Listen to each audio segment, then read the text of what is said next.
Thank you, Senator Bardwell, and I want to thank all the senators for all the hard work that you do of trying to pass laws that protect all families. My name is Abraham Perez.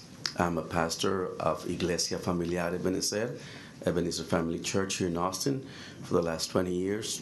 I also serve as the president of ALMA, Austin Latin Ministerial Alliance, and I'm also on the board of directors for SAED, which is the coalition throughout the state of pastors and leaders. I have great sympathy and feel very sorry for the loss of all children that been involved at the hands of anybody, would be legal or illegal people. Also, as a pastor, we serve in many offices as far as weddings and funeral services. We do funeral services for many families. As a pastor, I feel sorry for that, and I think that we're not here to speak on the loss of family or a life of people that are just being, I would say, killed by either USA or illegal. But at the same time, as a pastor, I want to say that I deal with a lot of families that are separated by laws, USA citizens that are kids, teenagers that have parents that are not legal here. If this law were to pass, it will devastate, it will destroy a lot of families. It will separate so many families.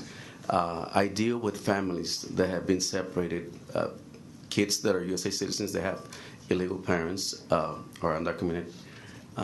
And I'm still dealing, last 2 weeks, I've been in the hospital dealing with kids that were so traumatized, that were psychologically affected by the separation of the parents for the separation of not having documents here. So we're dealing with this issue that SB 185, I'm against it because it doesn't solve the problem. There's plenty of laws that if they were enforced, like when somebody's detained, if they were enforced, those laws, that would solve the problem.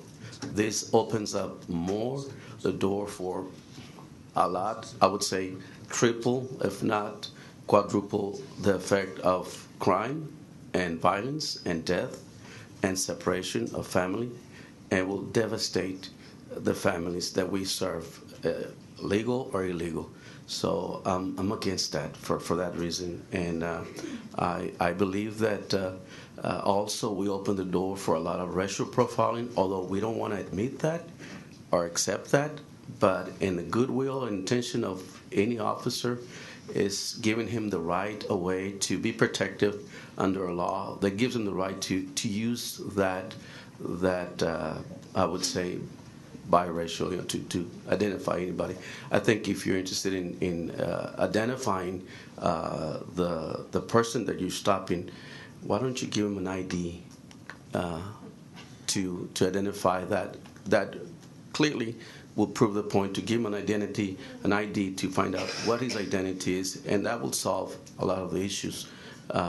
So I could go on and on, but thank you for letting me speak and allowing me to testify. Thank you, Mr. Perez.